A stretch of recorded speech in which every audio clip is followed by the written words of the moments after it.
الحمد للہ رب العالمین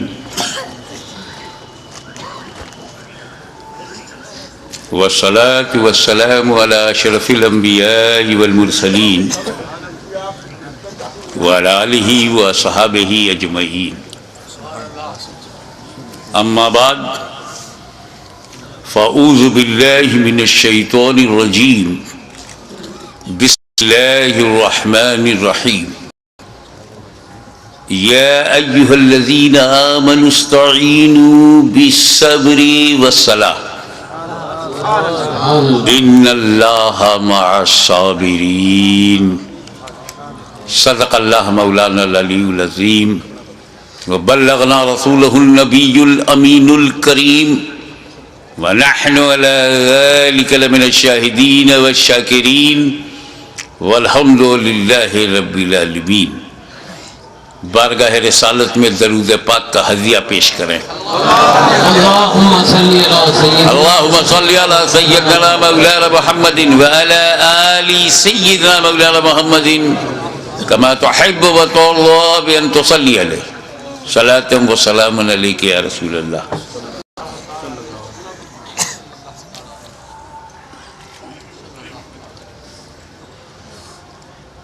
ابھی 2 دن پہلے دلی جانا ہوا تھا، وہاں سے بذریعے کار مراد آباد کی طرف روانگی تھی، تو ٹول والا ملا، وہیں پر ٹول دیا گیا، اس نے ایک رسید دیا، وہ جیب میں میرے پڑی ہوئی ہے۔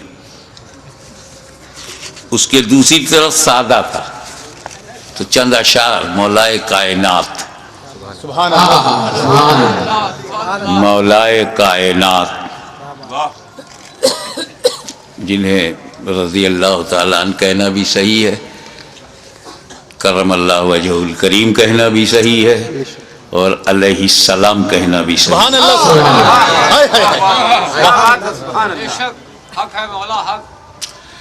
تو ان کی شان بے نیاز میں یہ عرض کیا، خاموش ہیں، خاموش ہیں تو دین کی پہچان علی ہیں، خاموش ہیں تو دین کی پہچان علی۔ جب خاموش ہیں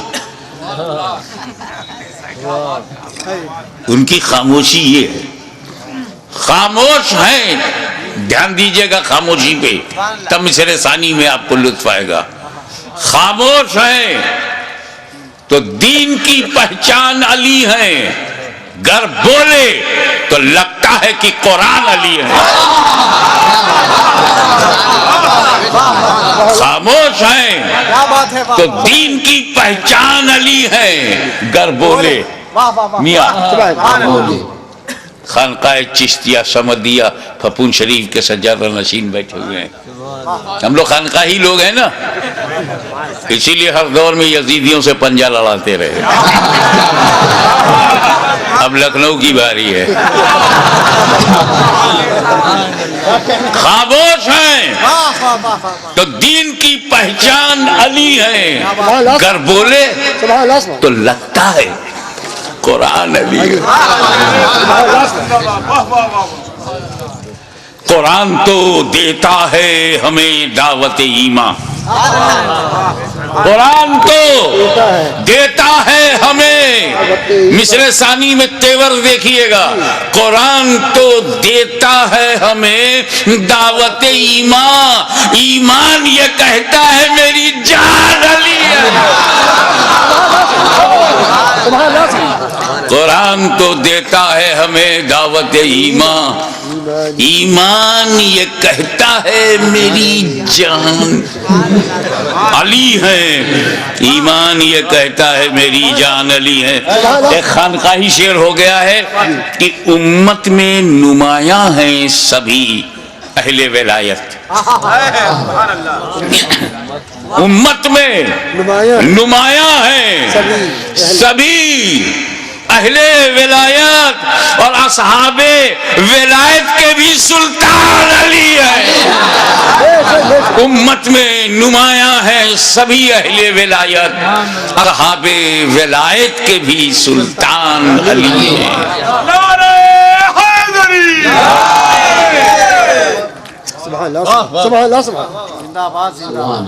ایک مرتبہ جب نعرہ حیدری کہو تو پھر حیدری یا علی، حیدری یا علی.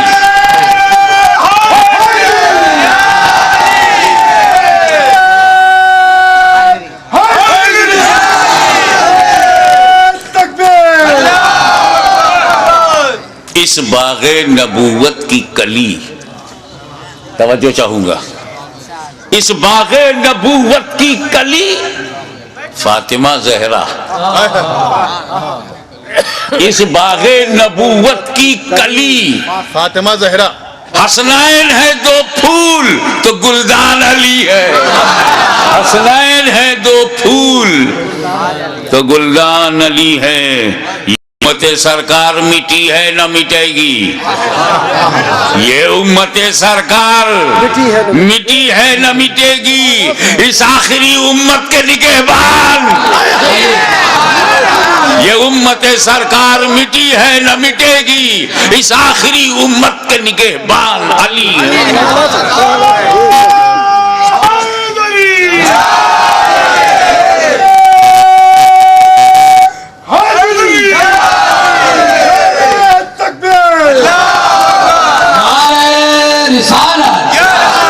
ایسا ہے حضرات گرامی کہ ہجرت کے موقع پر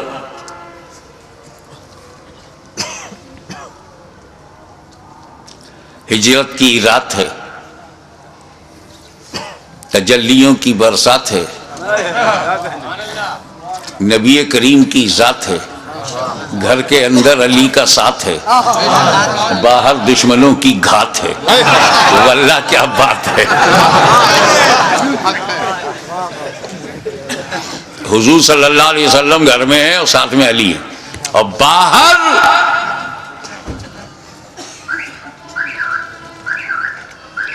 دار الندوہ میں کیا کہنے ابلیس کی صدارت میں جاہل ابن الجاہل اور ابو جہل جیسے لوگ جمع ہوئے تھے. تاریخ میں یہ لفظ میں نے اپنی طرف سے نہیں کہا ہے، اس کا نام ہی عربوں میں دار الندوہ ہے، اور دار الندوہ اسے کہتے ہیں جہاں رسول کو مارنے کی، قتل کرنے کی، ختم کرنے کی سازش کی جائے. اب جب دنیا میں نبی نہیں رہے تو اب نبی کو مارنے کا کام تو ختم ہو گیا، تو نبی کے پیغام کو مارو، نبی کی سنت کو مارو، نبی کے دین کو مارو. اس کے لیے بھی ندوے کی ضرورت ہے.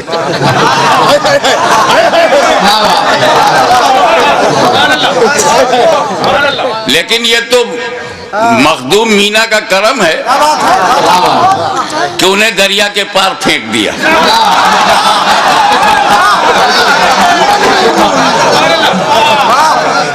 زندہ باد زندہ باد. ادھر لاشیں جلائی جاتی ہیں، ادھر مہک پہنچتی رہتی ہے.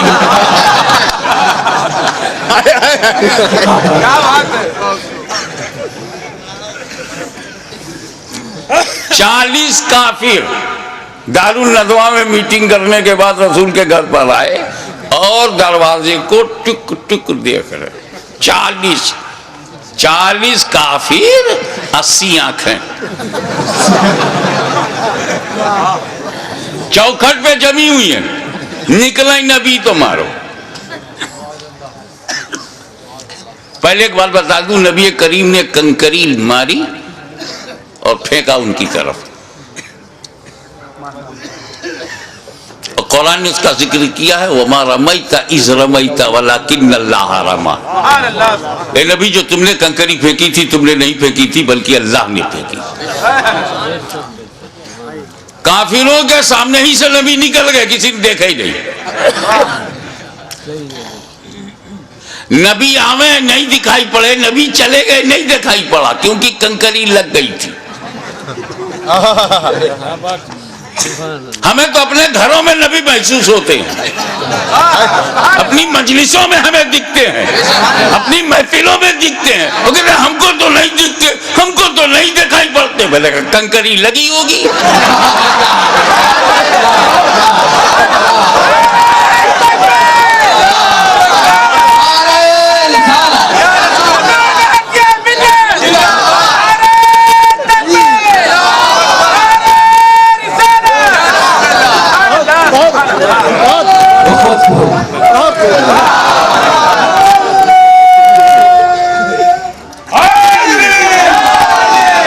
حضرات گرامی،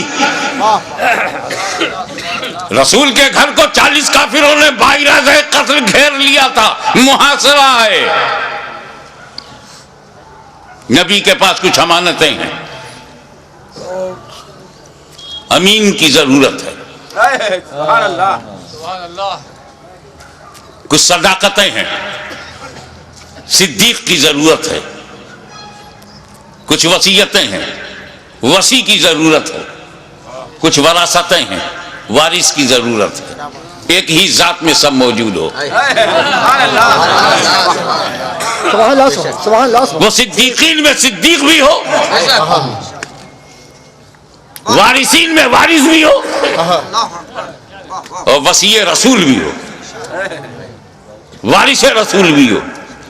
میرے نبی نے کہا دیکھو علی، اللہ کا حکم ہو گیا ہے، راتوں رات مجھے جانا ہے، مگر میرے پاس کافروں کی رکھی ہوئی امانتیں ہیں، یہ فلاں کی فلاں کی فلاں کی فلاں کی ہے۔ تم ایسا کرو، میرے بستر پہ سو جاؤ، صبح اٹھنا، اٹھ کر لوگوں میں جانا، جن کی امانتیں پہنچانا، پھر مدینے آنا۔ حالانکہ وہ بستر موت ہے، دشمن کی زد پہ ہے، کافروں کے ٹارگٹ پہ ہے، کبھی بھی گھس کے مارا جا سکتا ہے۔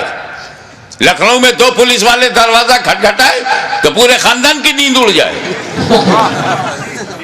وہ 40 ابو جہل، ادوا و شیبہ جیسے بدکار، غدار، انسانیت کے ماتھے پہ کلنک کا ٹیکا، اور مکے کے تقدس کو برباد کرنے والے وہ کھڑے ہیں، کیا بھروسہ۔ مگر مولا علی فرماتے ہیں کہ بستر پر میں چین کی نیند سویا، ایسی چین کی نیند مجھے زندگی میں کبھی نہیں ملی۔ جس بستر پر موت منڈرا رہی ہو وہاں چین کی نیند، جو کافروں کی زد پر ہو وہاں چین کی نیند۔ علی سو گئے، چین کیوں نہ ہو؟ بے چینی کی یہی تو وجہ ہوتی ہے کہ موت کسی وقت بھی آ سکتی ہے، موت کسی حالت میں بھی آ سکتی ہے۔ اس لیے نیک بندے اپنی ہر حالت پہ نظر رکھتے ہیں کہ میں کسی غلط حالت میں نہ رہوں، تاکہ موت جب بھی جس حالت میں آئے میں اچھی ہی حالت میں رہوں۔ تو یہ فکر نیند تو اڑائی دے گی، لیکن آج کی رات میں اس لیے چین سے سویا کہ مجھے نبی نے سلانے سے پہلے کہا تھا بستر پہ سو جاؤ، صبح اٹھنا، امانتیں بانٹنا۔ میں سمجھ گیا کہ علی کبھی بھی مر سکتا ہے، مگر آج کی رات اسے موت نہیں آئے گی۔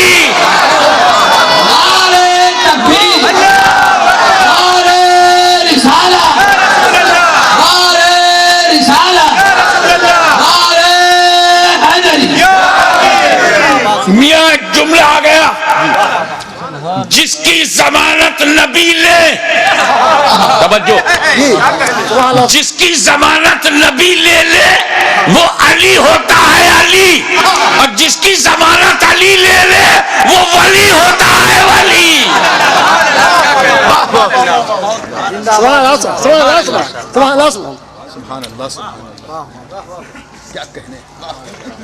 اب صبح ہوئی، ابھی پوری صبح نہیں ہوئی، کافر مایوس ہوا، کیونکہ مایوسی کافروں کی پہچان ہے۔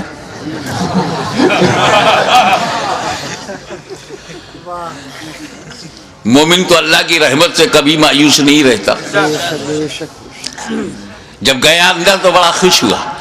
کفار بہت خوش ہوئے کہ ابھی بھی لیٹے ہوئے ہیں. کیا سمجھے کہ ابھی بھی محمد صلی اللہ علیہ وسلم لیٹے ہوئے ہیں. وہ تو جب چادر ہٹایا تو پتہ لگا کہ یہ علی ہے. توجہ چاہوں گا. علی مکے میں پیدا ہوئے. مکے میں بچپنا گیا, مکے میں جوانی مل رہی ہے. انہی مکے والوں کے ساتھ رہے, انہی مکے والوں میں رہے, مگر کس طرح لیٹے ہوئے تھے کہ یہی نہیں پہچان پائے. ادا پہ نظر رکھیے گا. اے مولا آپ کے سونے کی ادا کیسی کہ لیٹے ہیں علی, اور کفار سمجھ رہے ہیں لیٹے ہیں نبی. لیٹے ہیں علی اور سمجھ میں یہ آ رہا کہ لیٹے ہیں نبی. جانشین ہو تو ایسا ہو, متبع نبی ہو تو ایسا ہو. اور جب دیکھا کہ علی ہے تو چل دیے. تو وہ موقع ہجرت اور جنگ احد کے موقع پہ سرکار نے سپاہ سے فرمایا کہ دیکھو کیسی بھی صورتحال ہو تم اپنی جگہ نہ چھوڑنا. ذہن کے پردے سے بات محو ہو گئی یا فتح کی یقین نے ان کو اس جگہ سے ہٹایا جس کی وجہ سے جو کچھ ہوا وہ تاریخ کے صفحات پر اس کی تفصیل ملتی ہے. لیکن وہاں سے بھی پیر اگر نہیں ہٹایا تو مولا علی نے جمع رہا شیر کی طرح. اسی کو دھیان, دونوں واقعے کو دھیان میں رکھ کر شیر کہا ہے. وہ موقع ہجرت ہو یا کہ جنگ احد ہو, کیا کہنے, وہ موقع ہجرت ہو یا کہ جنگ احد ہو, ہر حال میں سرکار پہ قربان علی ہیں. ہر حال میں سرکار پہ قربان علی ہیں. خیبر کا قلعہ چیخ کے دیتا ہے گواہی. خیبر کا قلعہ چیخ کے دیتا ہے گواہی. کچھ شک نہیں کہ قوت یزدان علی ہے. کچھ شک نہیں کہ قوت یزدان علی ہے. اور ایک بات کہے بغیر نہیں رہوں گا, جس کو جیسا لگے لگے. ہے مد مقابل کو بھی پینے کی اجازت. مقابل کو بھی پینے کی اجازت. میاں وہ واقعہ ہے, جنگ میں جب کوئی پانی پہ قبضہ کر لیتا ہے تو مد مقابل کو پینے نہیں دیتا. لیکن مولا علی نے جب قبضہ کر لیا تو مد مقابل کو پینے کی اجازت تھی. ہے مد مقابل کو بھی پینے کی اجازت. صفین کے موقع پہ بھی ذیشان علی ہے. صفین کے موقع پہ بھی ذیشان علی ہے. میں شمع شبستان ولایت کہوں کس کو, میں شمع شبستان ولایت کہوں کس کو, میں شمع شبستان ولایت کہوں کس کو. دل بول اٹھا شمع شبستان علی ہے. دل بول اٹھا علی ہے. اور میں چاہتا یہ ہوں کہ جس جوش سے میں یہ مقطع کہہ رہا ہوں اسی جوش سے آپ اسے قبول فرمائیں کہ ہر ایک یزیدی سے کہو ہاشمی کھل کر.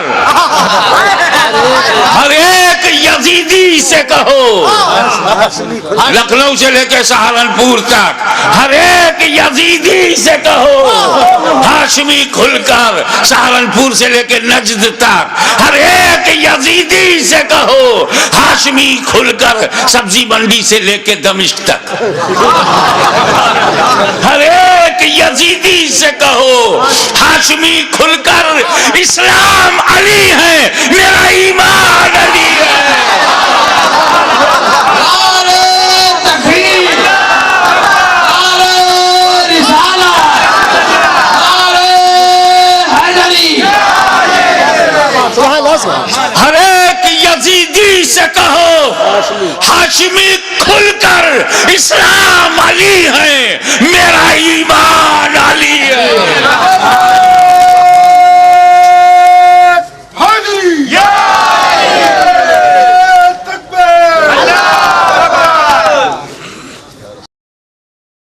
صلی اللہ علیہ نبی الامی والہ صلی اللہ علیہ وسلم، صلاۃ و سلام علیک یا رسول اللہ۔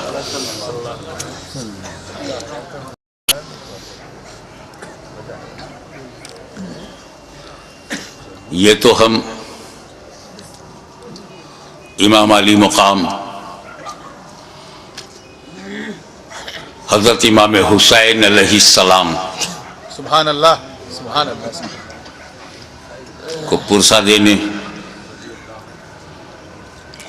ان کے غم کو اپنا غم،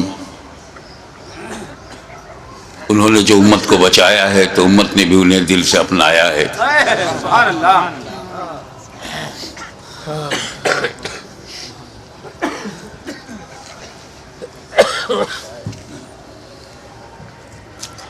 اس موڑ پر میں ایک مثال دینا چاہوں گا، تھوڑا سا بیک گراؤنڈ معلوم ہو۔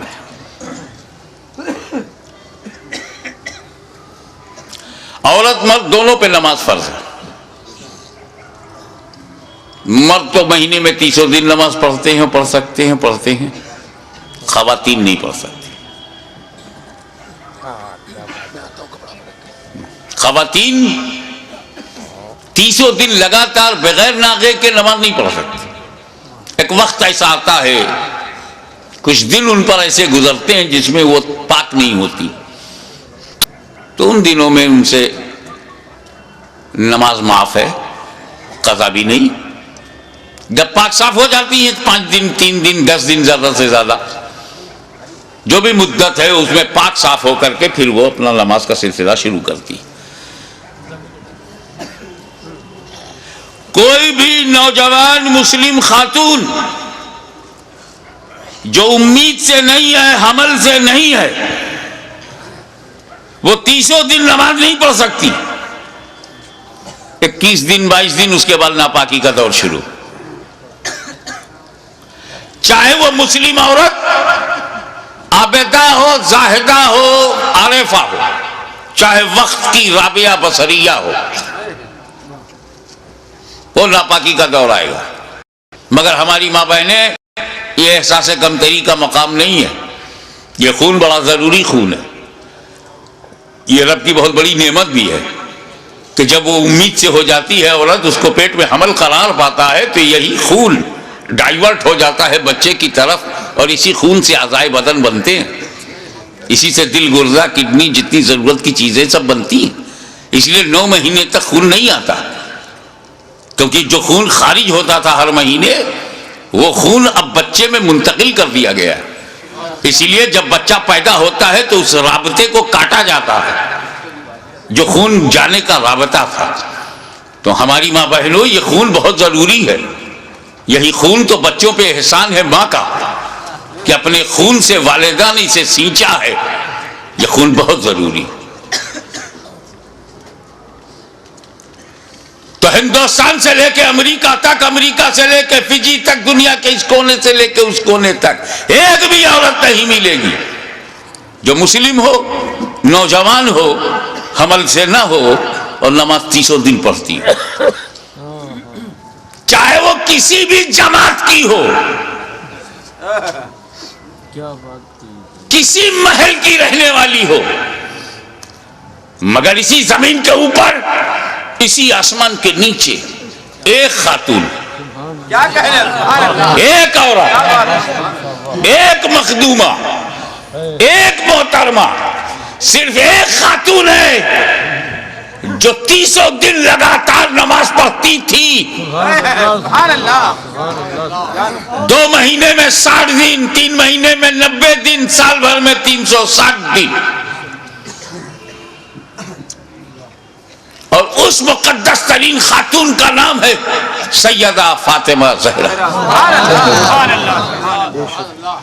میں ان اختلافی روایات میں آپ کے ذہن کو بوجھل نہیں بنانا چاہتا کہ ایک رطوبت نکلتی تھی اور پھر خشک ہو جاتی تھی تو ظہر پڑھ لیتی تھی، عصر سے پہلے خشک ہو جاتی تھی تو پڑھ لیتی تھی، مغرب سے پہلے ایسا کچھ کہا گیا ہے۔ ارے مدعا یہ نہیں ہے، مسئلہ یہ ہے کہ جو خون مانع صلاۃ ہے، جو نماز پڑھنے سے روکتا ہے، وہ خون حضرت فاطمہ میں نہیں تھا۔ وہ خون ہوتا تو انہیں بھی نماز میں رکنا پڑتا، پاکی کا انتظار کرتی، لیکن وہ خون ان میں تھا ہی نہیں، اس لیے مسلسل نماز پڑھتی رہی۔ لیکن میرے مولا سیدہ فاطمہ میں وہ خون نہیں تھا، مگر وہ خون تو بہت ضروری ہے، اسی خون سے بچے بنتے ہیں، اسی سے بچوں کا نشوونما ہوتی ہے، اعضائے بدن بنتے ہیں۔ اور جب وہ خون حضرت فاطمہ میں نہیں تھا، تو جب پیٹ میں امام حسن تھے، جب پیٹ میں امام حسین آئے، تو یہ دونوں بنے کس چیز سے؟ عورتوں کا وہ خون جو مانع صلاۃ ہو اور اعضائے بدن کی تخلیق میں معاون ہو، جب وہ حضرت فاطمہ میں وہ خون ہی نہیں تھا، تو یہ حسنین کریمین بنے کس چیز سے، کس مٹیریل سے؟ تو وہ کیا بتائیں گے جن کے سارے عقائد کسی نالے میں پٹے ہوئے ہوں؟ بتایا تو اس نے بتایا، بریلی کی چٹائی پر بیٹھ کر احمد رضا خان نے اعلان کر دیا، تیری نسل پاک میں ہے بچہ بچہ نور کا۔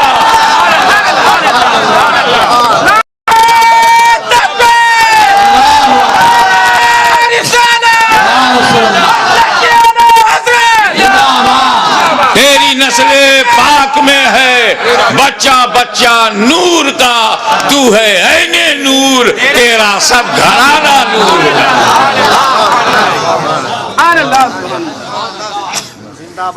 اس سے بھی نہیں سمجھ پا رہے ہو تو یہ سمجھو، نبی کریم نماز میں، نبی کریم صلی اللہ علیہ وسلم رکوع میں گئے، قیام فرمایا، نبی سجدے میں گئے۔ اب سجدے میں تم جا چکے ہو، بتاؤ کتنی اچھی فیگر بنتی ہے جب بندہ سجدے میں ہوتا ہے اور کوئی پیر پر بیٹھ جائے تو بیٹھنے والے کو کوئی خطرہ ہی نہیں۔ رکوع میں ہوئے اور پیٹھ پر بیٹھے تو کچھ ڈس بیلنس ہونے کا خطرہ بھی۔ امام حسین بچپن میں بھی اتنے ذہین تھے کہ جب نانا سجدے میں گئے تب پیٹھ پر بیٹھے ہیں۔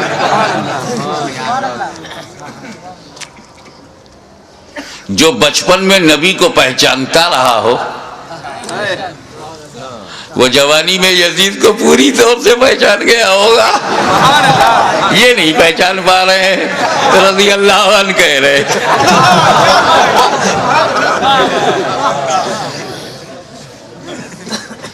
مجھے یہ نہیں پتا چلا کہ ایسا کہنے والا نائک ہوتا ہے یا ادھینائک ہوتا ہے۔ اس کا اسٹیٹس ہی ایسا نہیں ہے کہ اس کا نام لے کر کے لیول میں لیا جائے۔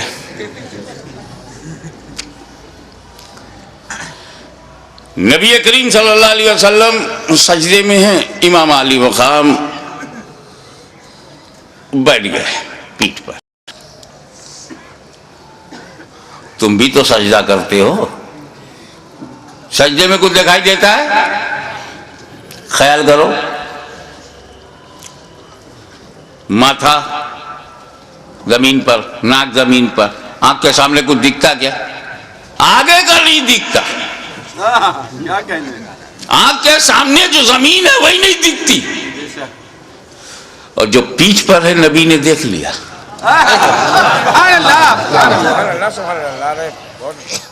پیٹھ پیچھے دیکھ لیا، ہم لوگ سامنے نہیں دیکھ پاتے۔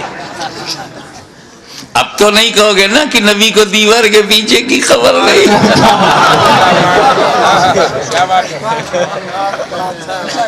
اب تو دہلوی فتنے سے اپنے کو الگ رکھو گے۔ نبی پہچان گئے، کچھ نہیں، میرا حسین ہے، میرے دل کا چین ہے، میرا نور العین ہے۔ تب نبی نے کیا کیا؟ سجدے کو طول کر دیا، سجدے کو لمبا کر دیا، سر اٹھایا نہیں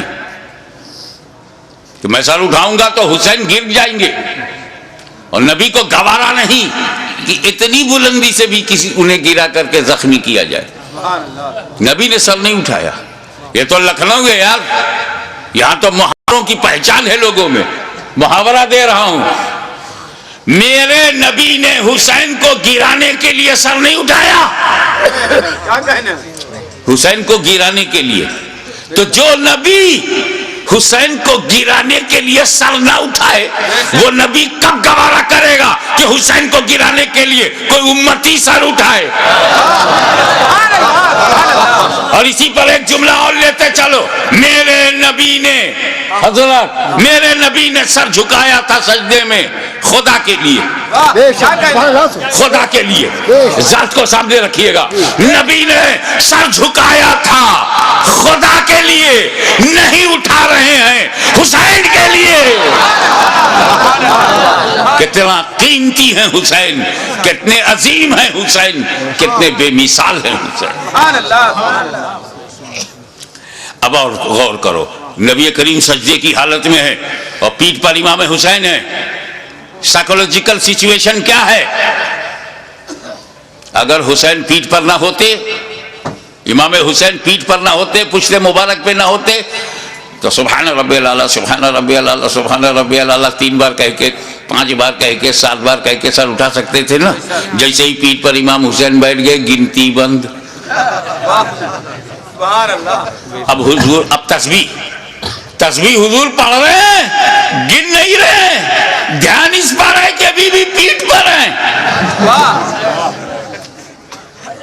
گنتی بند۔ تو اب حضور کا کیا عالم تھا؟ زبان سے، سجدے کی حالت میں زبان سے کہہ رہے ہیں سبحان ربی الاعلیٰ سبحان ربی الاعلیٰ سبحان ربی الاعلیٰ سبحان ربی، دل میں ابھی حسین پیٹھ ہی پر ہیں، ابھی بھی پیٹھ پر ہیں، ابھی بھی پیٹھ پر ہیں، سبحان ربی الاعلیٰ سبحان ربی الاعلیٰ، ابھی بھی پیٹھ پر ہیں، سبحان ربی الاعلیٰ سبحان ربی الاعلیٰ۔ زبان سے ذکر خدا، دل میں خیال حسین، کتنا قیمتی ہے حسین، کتنے عظیم ہے حسین۔ ایک بات بولوں، آپ یہاں بیٹھے ہو، اگر نماز میں کھڑے ہو جاؤ تو خدا سے اور قریب ہو، رکوع میں چلے جاؤ تو اور قریب ہو، اور سجدے میں چلے جاؤ تو بے حد قریب ہو۔ اور کچھ تو ایسے ہیں کہ جب سجدے میں جاتے ہیں تو سارے حجابات ٹوٹ جاتے ہیں۔ نماز بندے کو مولا سے ملاتی ہے، نماز سارے پردوں کو ہٹاتی ہے، بے حیائیوں سے بچاتی ہے، نماز بہت عظیم ترین عبادت ہے۔ تو جب نبی سجدے میں تھے تو کہاں تھے؟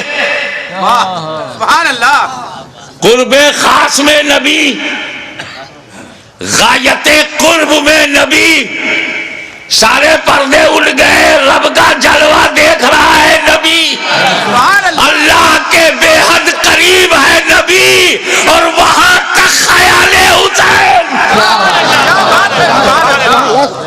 سبحان اللہ سبحان اللہ، بے شک بے شک، سبحان اللہ سبحان، دیکھو بھائی، سبحان اللہ سبحان۔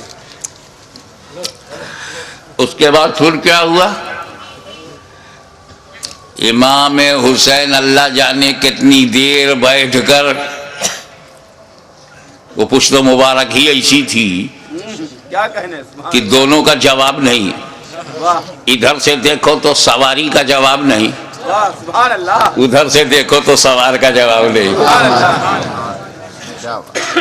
اتر گئے امام حسین، امام حسین اتر گئے تو نبی نے اپنی نماز پوری کر لی، سجدے سہو نہیں کیا، کیا بات ہے، سبحان اللہ، نبی نے نماز دہرایا نہیں، نماز خراب نہیں ہوئی۔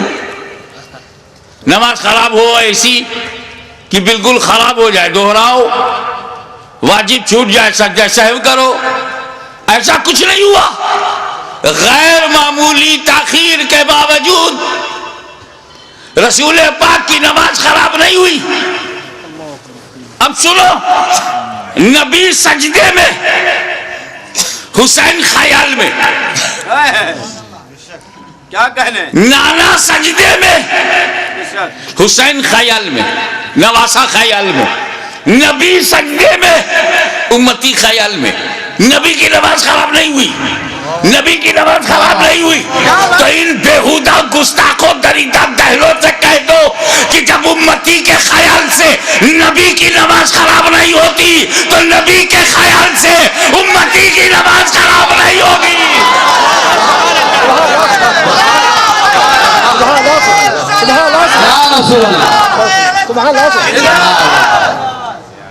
حضرات، منشائے نبی یہی ہے کہ تم اس طرح نماز پڑھو گویا خدا کو دیکھ رہے ہو. کأنک تراہ. جب نبی حدیث جبرائیل ہے آئے اور اسلام کے بارے میں، ایمان کے بارے میں بتا کر احسان کے بارے میں فرمایا، احسان کی تشریح کی.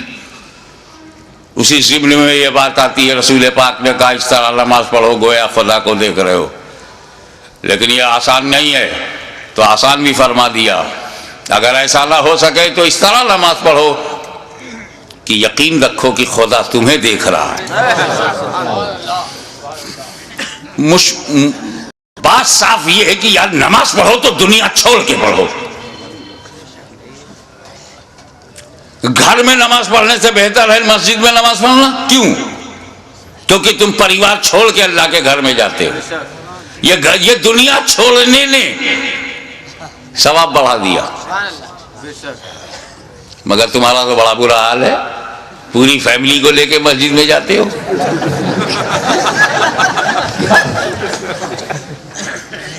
سر سجدے میں ہے، خیالات خدایا نے کہاں ہے.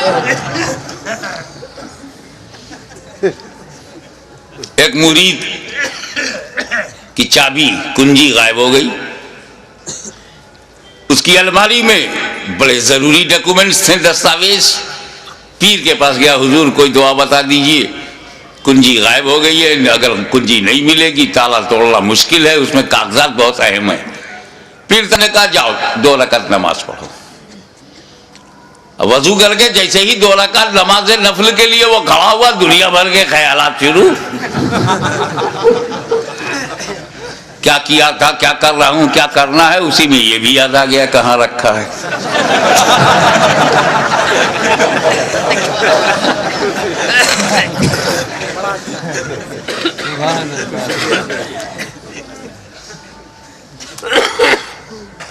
ہمارے پرنانا ہم شبیہ غوث اعظم سید علی حسین اشرفی جیلانی کی چوچا شریف سے دیوا شریف ہوتے ہوئے جا رہے تھے.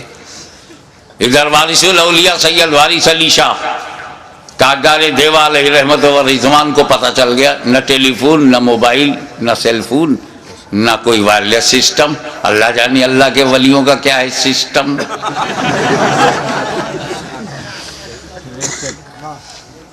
سنو جی پانی لاؤ. پانی لایا گیا، وضو کیا وارث پاک نے. ابھی وہ پانی وضو کا خشک نہیں ہوا تھا کہ اشرفی نانا سامنے آ گئے. دونوں نے ایک دوسرے سے بات ہی نہیں کی، ہونٹ سلے رہے، آنکھوں سے گفتگو ہو گئی. اشرفی نانا مسجد کی طرف گئے، مصلی پہ کھڑے ہو گئے. پیچھے پیچھے وارث پاک گئے، جماعت میں کھڑے ہو گئے، بولے اللہ اکبر. انہوں نے بھی کہا اللہ اکبر. ایک شور مچ گیا. آج حاجی وارث علی نے نماز پڑھی ہے، بولنا بھی نہیں آتا عوام کو. کیا وہ پڑھتے نہیں تھے؟ جب پڑھتے تھے تو آج پڑھی کیوں؟ تم کو کہنا چاہیے کہ آج وارث پاک نماز پڑھتے ہوئے دکھائی پڑے. وہ بھی کوئی اللہ کا ولی ہے جو نماز نہ پڑھے؟ بے شک. ارے کو کہ چونکہ اللہ والا اللہ ہی کے لیے سب کام کرتا ہے، بندوں کو دکھانے کے لیے نہیں. دکھانے کے لیے اللہ والے نماز پڑھتے ہی نہیں. یہ تو ایک جماعت کا مقدر ہے، اس کو دکھانے کا بڑا شوق ہے. آپ نہ دیکھیے تو دروازہ کھٹکھٹا کے دکھاتے ہیں. اس پر بھی نہ تو باہر سے پکڑ کے مسجد میں لے جاتے ہیں. اب تو دیکھو، اگر اس پر بھی آپ بچ گئے تو 40 دن کے لیے پکڑ کے لے جائیں گے. اب تو تمہارے باپ کو بھی دیکھنا پڑے گا. کیا کہنے لگا؟ اسی دکھاوے کا تو انہیں کمیشن ملتا ہے. بات کو اللہ کے ولیوں کو اپنی طرح مت سمجھو. بہرحال چیمی گوئیاں شروع ہو گئی, آج دکھائی پڑے, آج پڑھا. تو خادم نے کہا حضور بڑی چیمی گوئیاں ہو رہی ہیں, آج آپ نے پڑھتے ہوئے سب نے دیکھ لیا نا. کہا میں تو روز پڑھتا اور روز دکھائی پڑھتا, میں کیا کروں, میں بڈھا ہوں. اور میرا امام جو بنا ہوا پیش نماز جو مصلی پہ کھڑا ہوتا ہے 5 وقت, جوان ہے. کہتا اللہ اکبر, پڑھتا ہے الحمدللہ رب العالمین الرحمن الرحیم مالک یوم الدین, اور دل میں ہے جیسے یہ نماز ختم ہو جائے گی مجھے سیوئی لینا ہے بازار سے, درزی کے ہاں سے کپڑا اٹھانا ہے, کسائی کے ہاں سے 2 کلو قیمہ لینا ہے, اس کے بعد دودھ والے سے بولنا ہے, اور پھر جا کپڑا بچوں کے لیے ریڈی میڈ کپڑے خریدنے ہیں, عید کا دن پرسوں ہے. مچھلی کا ہم نے فرمائش کر دی ہے, دوستوں نے کہا تھا کہ مچھلی کا کباب ہونا چاہیے. اب اسی میں غیر المغضوب علیہم ولا الضالین, مرغ کا قورمہ بھی ہو جائے گا. قل هو اللہ احد اللہ الصمد لم یلد ولم یولد, تو اس میں یہ ہے کہ سو لوگوں کو بھی بلا لیں گے, سسرال کو بلا لیں گے, ننیال کو بلا لیں گے. اللہ اکبر. تو وارث پاک نے کہا کہ جب میں نیت میں یہ کرتا ہوں پیچھے اس امام کے, تو جہاں جہاں امام جائے وہاں وہاں میں بھی جاؤں. میں بڈھا درزی کی دکان پر, کسائی کی دکان پر, کیسے اس کے پیچھے پیچھے دوڑوں. وہ کچوچا سے آلے رسول آیا, اللہ اکبر کہا, خود بھی پہنچ گیا, مجھے بھی پہنچا دیا, نہ دوڑا نہ دوڑایا. تو نماز وہی نماز ہے جس میں دنیا کا خیال نہ ہو, اپنے مولا کے لیے, رب کے لیے, رب العالمین کے لیے, معبود حقیقی کے لیے وہ نماز پڑھی جائے. میں ایک مثال دیتا ہوں, نام تم بتاؤ. ایک تیر بے تکا چبھ گیا, اتنا زبردست کہ اس کو نکالا نہیں جا سکتا, کیونکہ اگر اسے چھوا جائے تو اتنی ٹیس ہے, اتنی چبھن ہے, اتنی درد ہے, اتنی پیرا ہے, انبیئربل پین, کہ چھونے نہیں دیتے تھے. تجربے کار آدمی نے کہا ایسے نہیں, انہیں نماز میں جانے دو. تاریخ گواہ ہے کہ سجدے میں گئے, تیر کھینچ لیا گیا, علی کو خبر نہیں. دنیا تو دنیا, خود کو بھلا دیا مولا علی نے. تو جب علی کی نماز ایسی ہے تو نبی کی نماز, تو نبی کی نماز, کیا نبی نماز میں دنیا کا خیال کریں گے؟ اپنا عقیدہ بتاؤ. پیچھے والے بولو, کیا تمہارا نبی نماز کی حالت میں دنیا داری کرے گا, دنیا کا خیال کرے گا, دنیا کی رعایت, دنیا سے محبت نماز میں؟ حسین کا خیال تو کیا, حسین کی رعایت تو کیا, حسین کا تصور تو ہے, حسین کا خیال کیا. نماز میں حسین کا خیال. اب حسین کو چاہے لکھنؤ والوں تم دین کہو چاہے دنیا, میں تمہیں آزادی دیتا ہوں. لکھنؤ سے کاکوری تک آزاد ہو تم. شجرہ بدل سکتے ہو تو عقیدہ بدلنے میں کیا دیر لگتی ہے. آزادی ہے, جو چاہو میرے حسین کو کہو, چاہے دین کہو چاہے دنیا. مگر اگر تم نے حسین کو دنیا کہا تو اعتراض حسین پہ نہیں ہے, اعتراض مصطفیٰ کی نماز پر ہے کہ نبی نے دنیا کا خیال سجدے میں, دنیا کا خیال نماز میں, دنیا کا خیال بندگی میں, دنیا کا خیال قرب خدا میں, دنیا کا خیال حالت سجدہ میں. تو حسین کو دنیا نہ کہو, وہ کہو جو خواجہ غریب نواز نے کہا, دین است حسین, دین پانا است حسین. تکبیر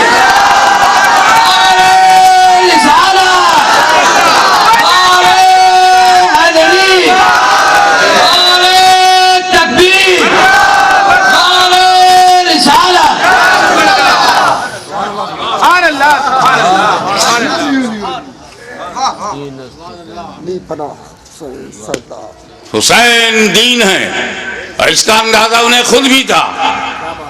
اب میں ایک سوال کرنے جا رہا ہوں، ہزاروں سینکڑوں تقریریں ہو چکی ہیں، کربلا معلیٰ کا واقعہ ہونے کے بعد آج تک اور آج سے لے کے قیامت تک ہوتی رہیں گی، مگر ایک سوال اٹھاتا ہوں، اگر اس کا میں بھرپور جواب دے سکوں تو خاتمہ بالخیر کا طلبگار ہوں کہ آپ دعا فرمائیں۔ وہ یہ کہ امام حسین علیہ السلام کی شہادت کے بعد کوئی شہید نہیں ہوا، وہ بھی نہیں ہوا جو very very nearest to Hussain, closer to Hussain, اور حسین کے بعد امام، اتنا امپورٹنٹ پرسنالٹی وہ بھی شہید نہیں ہوئی۔ امام زین العابدین، سید الساجدین، وہ شہید نہیں ہوئے، جبکہ حسین کے بعد امام زین العابدین کے لیول کا اہل بیت میں کربلا میں کوئی دوسرا نہ تھا۔ توجہ چاہوں گا، جس امامت پر زین العابدین فائز تھے وہ امامت نہ علی اکبر کے پاس تھی، نہ وہ قاسم کے پاس تھی، نہ عباس علم بردار شاہدار وفا کے پاس تھی، جو امام زین العابدین کے پاس۔ تو حسین کو مارنا امامت کی وجہ سے اگر ضروری تھا تو امام زین العابدین کو اس کے بعد شہید کرنا اور بھی ضروری تھا، لیکن امام حسین کے بعد کسی کا شہید نہ ہونا ثبوت ہے، دلیل ہے کہ اگر امام حسین اور پہلے شہید ہو جاتے تو سب بچ جاتے۔ پھر امام حسین نے شہادت میں تاخیر کیوں کی؟ حر کی جگہ خود بڑھ جاتے اور امام حسین شہید ہو جاتے، تو جیسے امام حسین کی شہادت کے بعد وقت کا امام شہید نہیں ہوا، یہ بچے بھی شہید نہیں ہوتے، نہ امام حسن کا بیٹا شہید ہوتا، نہ امام حسین کا بیٹا شہید ہوتا۔ پھر امام حسین نے گردن دینے میں تاخیر کیوں کی؟ بالکل آخر میں کیوں اپنی گردن دی؟ اس کا جواب، تم نے تو اہل بیت کو پہچانا ہی نہیں، جیسا سوچتے ہو ویسا ان کو بھی سمجھتے ہو۔ ارے پاک کی اولاد ہے، پاک ہے، پلیت کی سمجھ میں کیسے آئے؟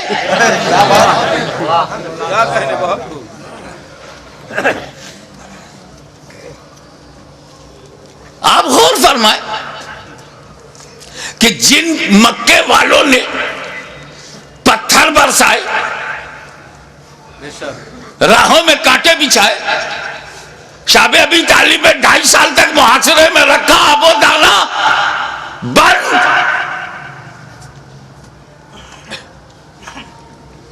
13 سال تک مسلسل ظلم و ستم کا ایک نہ ختم ہونے والا سلسلہ،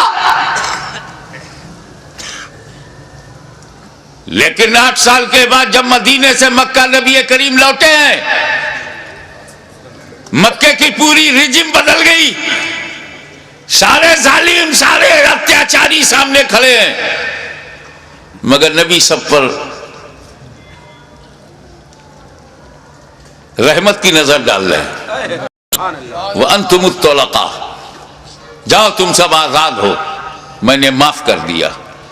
ظالموں کو معاف کرنے والی نظر، مزاج، اسی رحمت للعالمین کا یہ نواسا ہے، جس کا رسول رؤوف الرحیم ہے، نہیں چاہتے کہ کوئی بندہ جہنم میں جائے، ان کا نواسا کب چاہے گا؟ دشمن صحیح، مگر یہ جہنم کی تعداد بڑھی تو میرا کیا فائدہ؟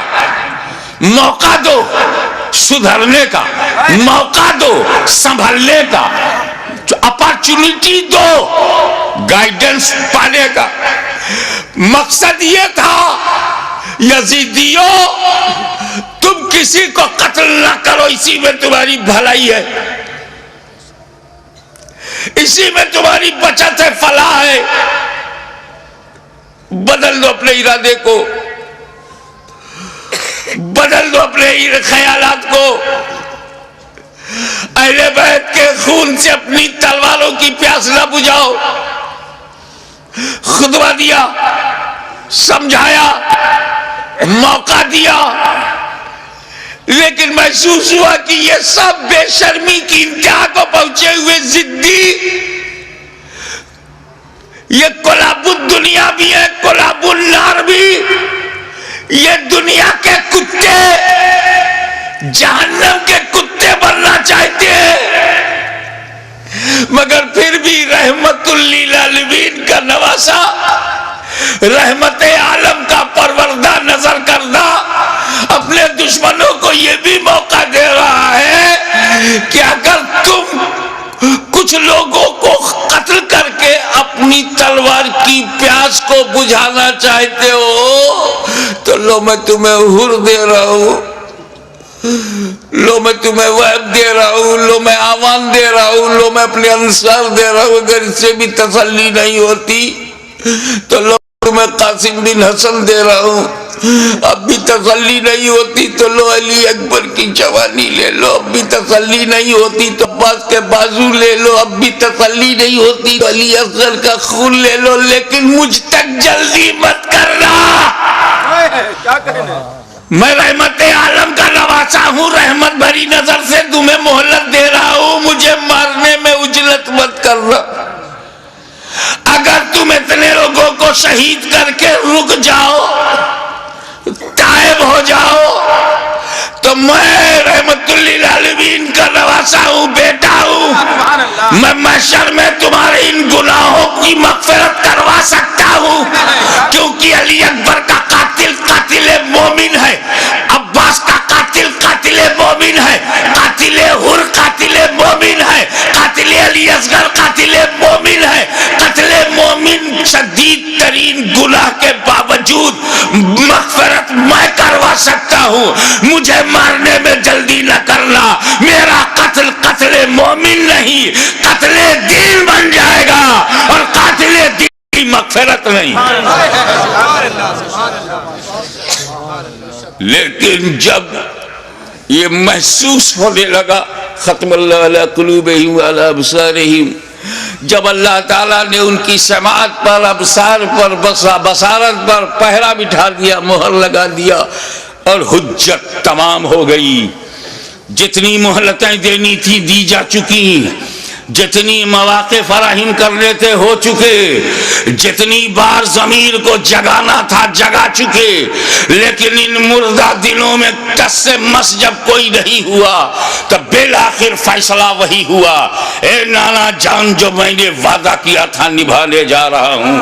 اے پدر بزرگوار خیبر شکن، جس نیت سے آپ نے پرورش کی ہے اس مقصود کی طرف جا رہا ہوں. اے مادر مہربان خاتون جنت، جو سمجھ کر آپ نے دودھ پلایا تھا آج اس کا حق ادا کرنے جا رہا ہوں. نتیجہ کیا ہوا؟ خیمے میں گئے، والد کا اپنے نانا کا کپڑا لیا، سر پہ امامہ باندھا، اور زیب تن ہو کر دلدل پر بیٹھ کر خاندان کو سلام کر کے میدان کارزار میں حسین اتر پڑے. ایر لگائی، گھوڑے کو ناز ہے کہ آج امام میرے اوپر ہے، امام کو ناز ہے کہ گھوڑا بھی میرا وفادار ہے. چل پڑے. امام نے یزیدی لشکر پر جب حملہ کیا، وار کیا، یزیدیوں میں انتشار پیدا ہو گیا. حیدری کچھار کا شیر نر جب بفر کر زیادی بھیڑیوں پر حملہ آور ہوا تو کشتوں کے پشتے لگا دیا، لاشوں کا ڈھیر لگا دیا. بھوکا پیاسا حسین کھاتے پیتوں کو کاٹتا ہوا چلا جا رہا ہے.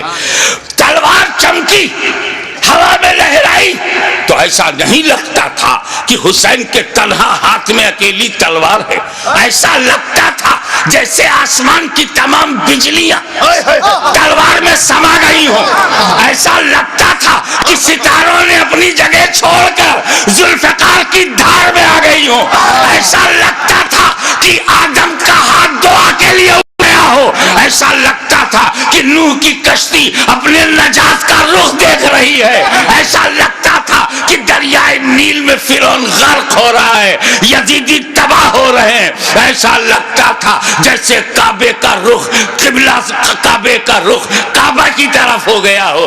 ایک جگہ جمع ہوا کعبہ متحرک کعبے کو دیکھ رہا ہے, ایک جمع ہوا کعبہ متحرک کعبہ کو دیکھ رہا ہے. محبتوں کا قبلہ, محبتوں کا قبلہ, عقیدتوں کا کعبہ یزیدیوں کے مقابلے میں کھڑا تلوار چلا رہا ہے. ایسا لگتا تھا کہ حسین کے بازو میں حیدر کرار کا بازو سما گیا ہو. ایسا لگتا تھا جیسے فاطمہ زہرا کا دودھ حسین کی رگوں میں نیا خون بن گیا ہو. ایسا لگتا تھا, ایسا لگتا تھا, آپ نعرہ بند کیجئے, ایسا لگتا تھا جیسے تمام جنہ انتظار دے رہے ہیں, داد شجاعت دے رہے ہیں, اور ان کی دعاؤں میں فرشتوں کی آمین شامل ہو گئی ہو. ایسا لگتا تھا کہ صداقت سمٹ گئی ہے. ایسا لگتا تھا کہ عدالت نے پکڑ لیا ہے. ایسا لگتا تھا کہ سیادت نے اپنے جلوے دکھا دیے ہیں. ایسا لگتا تھا کہ تنہا حسین میں, تنہا حسین میں جرأت موسیٰ بھی ہے, استقامت ابراہیم بھی ہے, ارادہ اسماعیل بھی ہے.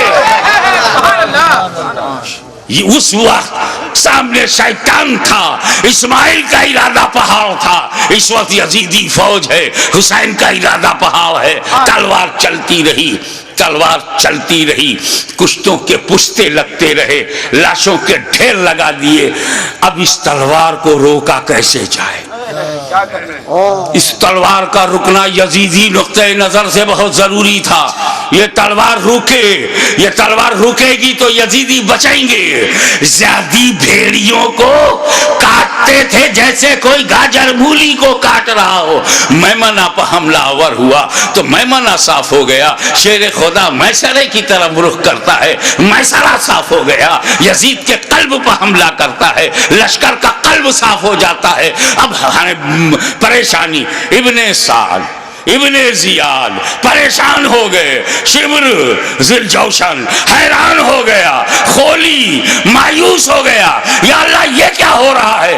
ایک ہی آدمی سب کی گردنیں کاٹتا چلا جا رہا ہے. کہیں ایسا نہ ہو کہ ایک تاریخ ایسی بن جائے کہ 20,000 کے لشکر جرار کو تنہا ایک آدمی نے شکست دے دیا. اس تلوار کو رکنا چاہیے, یہ تلوار رکنی چاہیے. مگر اس تلوار کو روکا کیسے جائے؟ وہ تلوار جسے بھوک نہ روک سکی, وہ تلوار جسے پیاس نہ روک سکی, وہ تلوار جسے لاشیں نہ روک سکی, وہ تلوار جسے زینب و سکینہ کے مریض خطر میں آ جانے کا اندیشہ نہ روک سکا, وہ تلوار جسے علی اکبر کی لوٹی ہوئی جوانی نہ روکے, وہ تلوار جسے لٹا ہوا قاسم کا شباب نہ روکے, وہ تلوار جسے عباس علم بردار کے کٹے ہوئے بازو نہ روکے, وہ تلوار جسے معصوم اور شیر خوار بچہ علی اصغر کی موت نہ روک سکے. اس تلوار کو کوئی روک نہیں سکتا. زمین بھی تائید میں ہے, آسمان بھی حمایت میں ہے, فضا بھی مددگار ہے. اس تلوار کو کوئی روک نہیں سکتا. وہ تلوار جو بھوک سے نہ رکے, پیاس سے نہ رکے, قتل سے نہ رکے, خیموں میں لاشیں لے جانے سے نہ رکے. اچانک وہ تلوار رک گئی, وہ تلوار رک گئی. بس یہی نازک سا موڑ ہے. وہ تلوار رک گئی, بھوک سے نہیں, پیاس سے نہیں, شہیدوں کی شہادت سے نہیں, بہو بیٹیوں اور بہنوں کے خطرے میں جانے کے اندیشے سے نہیں رکی.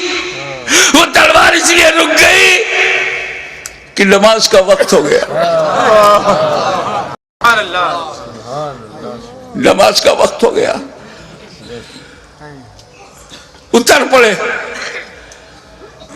زخمی, تیروں سے بدن چھلی, نیزوں کی مار. علی کا ایک شیر ان جنگلی کتوں میں گھر گیا. اب جانتے ہیں واقعی ایک شیر ہو, اس کو 2000 کتے گھیر لے تو کن کن کتوں کو مارے, زخموں سے چور, ہر بدن کے ہر حصے سے لہو. یہ کیسا وضو ہے میرے امام؟ اللہ ہمارے لیے، امت کو بچانے کے لیے رسول پاک نے پیٹ میں پتھر باندھ کے جو امت بنائی تھی اس کو بچانے کے لیے اتنی بڑی قربانی. یا اللہ یا اللہ.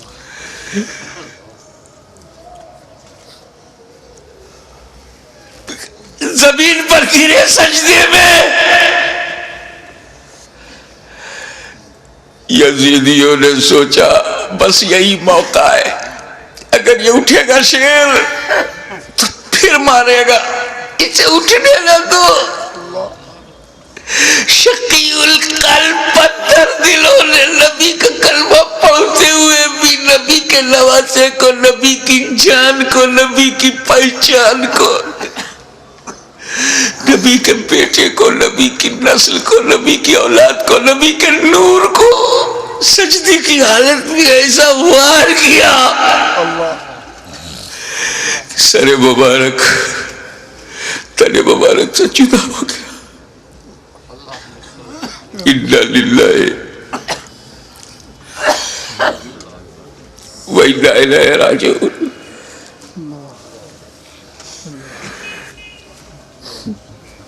کٹ گیا، گردن کٹ گئی. سنی مسلمانوں، گردن کٹ گئی. کون سی گردن؟ جس کو تمہارا ہمارا نبی چوما کرتا تھا، کٹ گئی.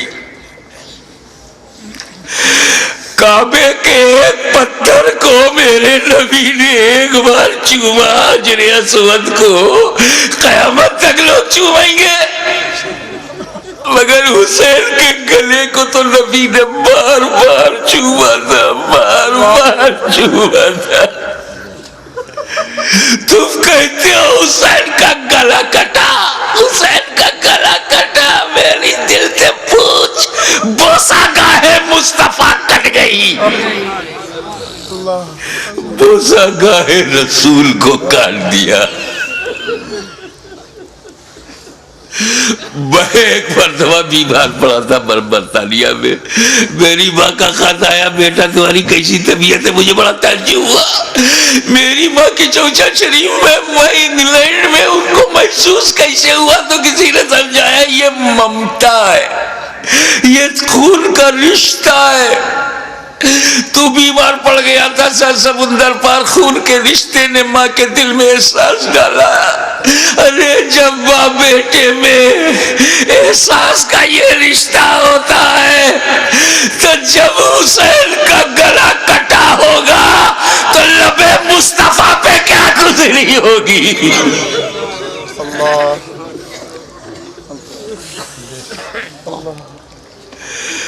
حضرت عبداللہ ابن عباس روایت کرتے ہیں، جو بحقی میں ہے، مشکات میں ہے،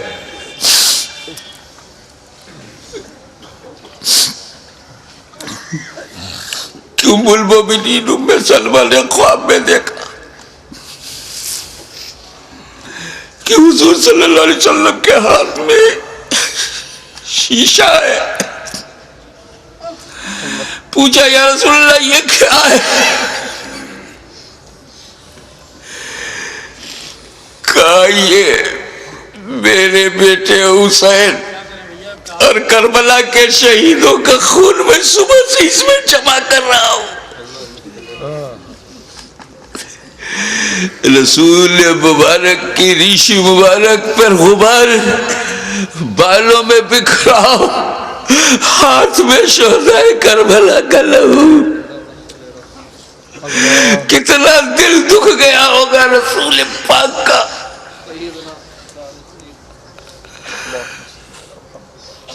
سر کٹا، کیسے بولوں،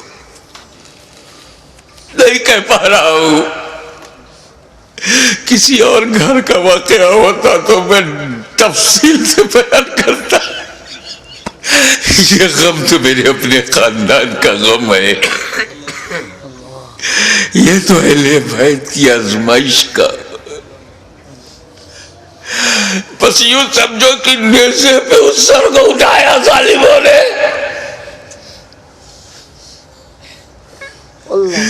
ارے نیزے پہ اٹھانے کا مطلب کچھ سمجھ میں آیا؟